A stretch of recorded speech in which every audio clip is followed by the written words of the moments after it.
Have you heard of Media Matters for America? It's an anti-conservative organization funded by a guy, or founded, I should say, by a guy named David Brock, with this stated mission.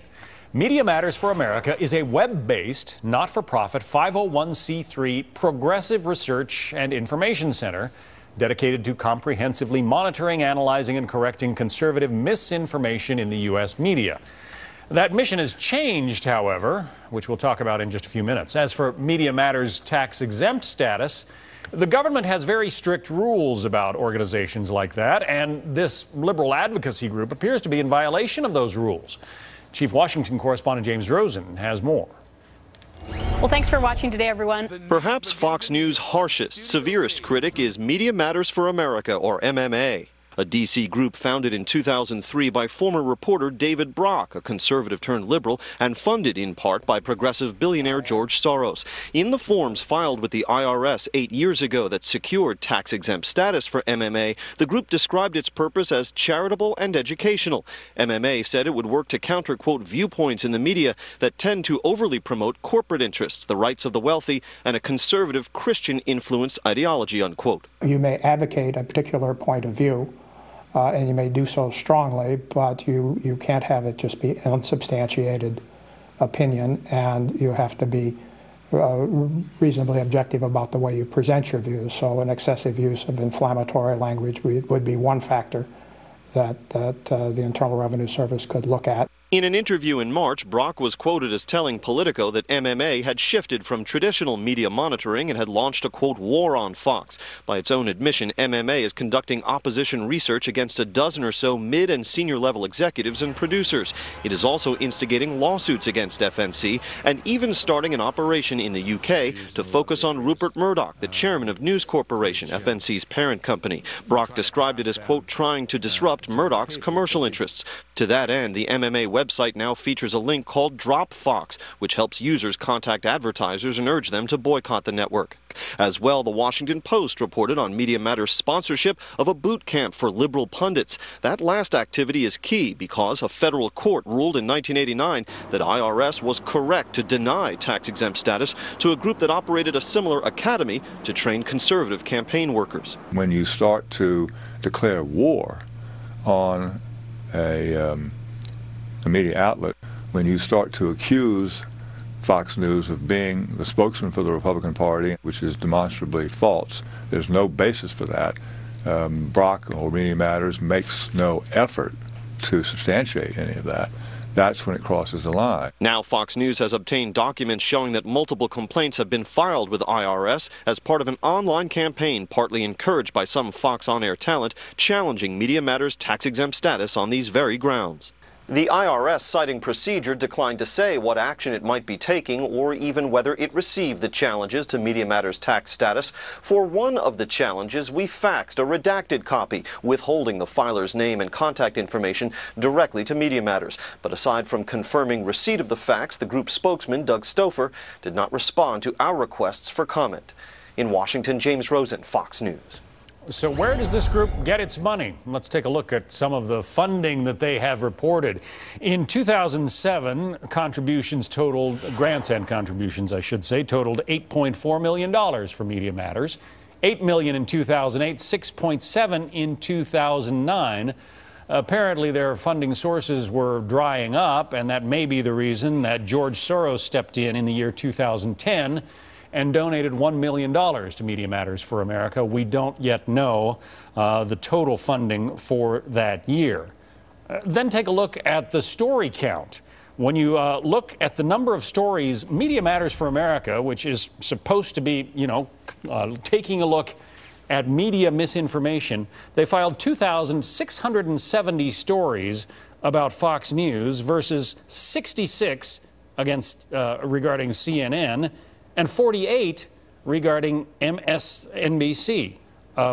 Judy, is there a little bit of a balance problem there? Well, I think there obviously is, and what's interesting is that this has been the worst kept secret in America, because ever since Ben Stein's article in Politico appeared with the planning memo from 2010 from David Brock, which said we are going to move from an educational institution to a kind of attack Fox, launch a guerrilla war on Fox, and this is fair because Fox is not a news organization. It's been out there since March, and where is the rest of the media? Nobody said a word, and finally Fox is starting to fight back, which is what we're seeing today. Jamu, where is the rest of the media on this? Well, I think clearly if the rest of the media is going to focus on this conversation, it needs to be focused from a bigger standpoint, that conservative organizations and liberal organizations can be nonprofit. Having run two progressive political organizations, you can look at the Heritage Foundation or the American Enterprise Institute. Like, if we need to be having this conversation, it needs to be, should nonprofit organizations have a political agenda? I actually think we should agree that we need this vibrant marketplace of ideas, and there could be some on the left and some on the right, but this isn't just about Media Matters if you're looking at the specific issue. Jim, do you see a problem with them having tax-exempt status? I'm not a lawyer, but Boyden Gray, who was interviewed there in that segment, I've known him for a long time, and people should know about him that he was a law clerk for Earl Warren back in the 1960s. He was the lawyer and counsel to Vice President Bush and President Bush from 1981 to 1993. He's a very distinguished guy. He knows his stuff, and if he says this is challengeable, then I think that makes sense. It does seem intuitive to me, though. And Judy, I think you spoke and you said it was actually Ben Smith. He said Ben Smith, yeah, as opposed to Ben Stein. Ben Stein is another Yes. fellow, but Ben Smith wrote the story. And again, anybody reading that story in Politico on March 26th would say, "Gee, guerrilla war and sabotage? Is that really what charities are supposed to be doing?" John, the hypocrisy here is the main story.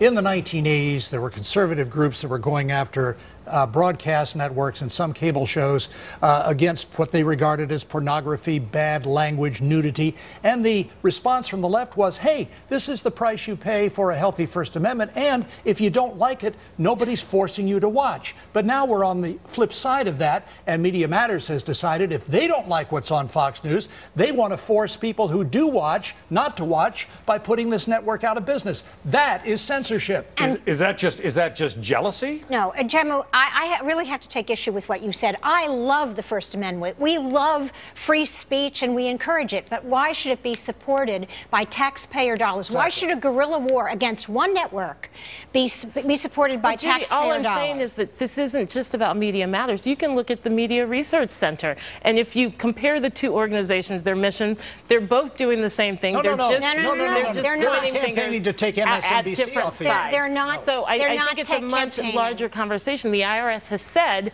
you can have a political agenda as a nonprofit. They've said that this is okay for organizations like Media Matters and organizations like Media Research Center. Take a look at what the IRS rules are regarding a 501c3 organization, which is what Media Matters is. The rules say that it may not be an action organization, it may not participate in any campaign activity, it has to be referred to as a charitable organization, and it must not be organized or operated for the benefit of private interests. Does it meet the smell test here, Jim? Well, I mean, again, I'm not a lawyer, but I did read, and Judy and I were talking about this earlier, that the IRS decertified 275,000 organizations last year. 275,000. So in other words, this is a fairly standard thing that some group, for whatever reason, goes off the rails of what the law permits and is decertified. This is why should Media Matters be different than all those other groups? Right. Well, it's interesting that the reason the IRS gave for the decertification was that these organizations hadn't filed their 990 forms, which tell you how much they pay their staff and what they do with their money and whom they raise it from, for 3 years. 3 years. So after the third year, these groups were out, and among them was CARE.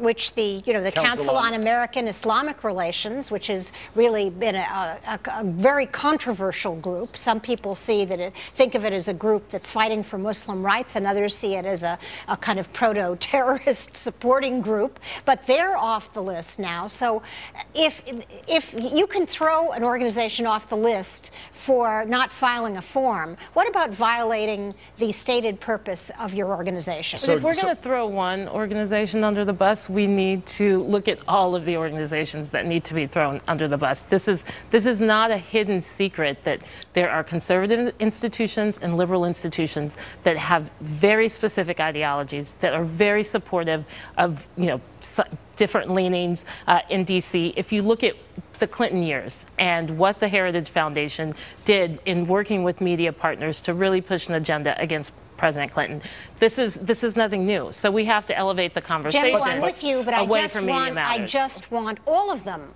not to be tax subsidized. I want anyone who has a private or ideological point of view to wage their campaign in the free marketplace without our taxpayer dollars paying for it. Many times before. Remember the National Endowment for the Arts. A lot of conservatives, a lot of conservative religious people were outraged that groups were getting tax breaks for so-called artistic work of submerging crucifixes in somebody's urine and all of these other horrible things. We've had preachers who are accused of endorsing candidates left and right, whether it's Jeremiah Wright in Chicago or a TV evangelist. So all of this has been part of the mix for 30 or 40 years at least. So, Jamu, this $1 million that George Soros gave Media Matters in 2010, he gets a tax deduction for that because he's giving to a 501c3 organization probably worth, $400,000 to him. Is that appropriate?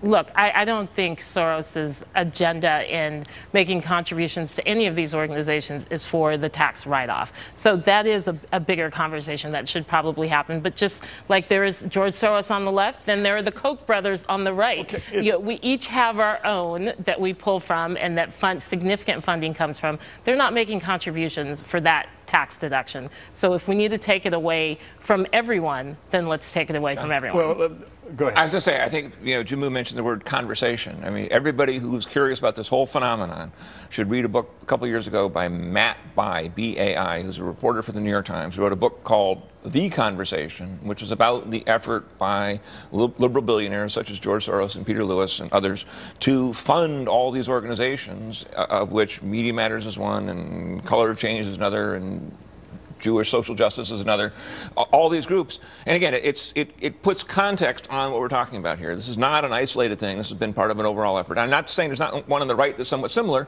but the question in all cases is, are they obeying the law? You mentioned those two organizations. Glenn Beck has been a favorite topic of Media Matters for America. He had his last regular program on Fox this week. Media Matters put out a release. They joined with Color of Change, which is an organization you know something about, and Jewish Funds for Justice, pretty much taking credit for the ending of Beck's show. Now, it turns out that the co-founder of Color of Change, James Rucker, served as director of grassroots mobilization for the George Soros-founded MoveOn.org.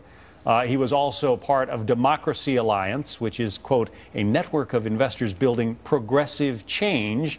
That was launched by George Soros. Now, isn't this something that the media should be looking at?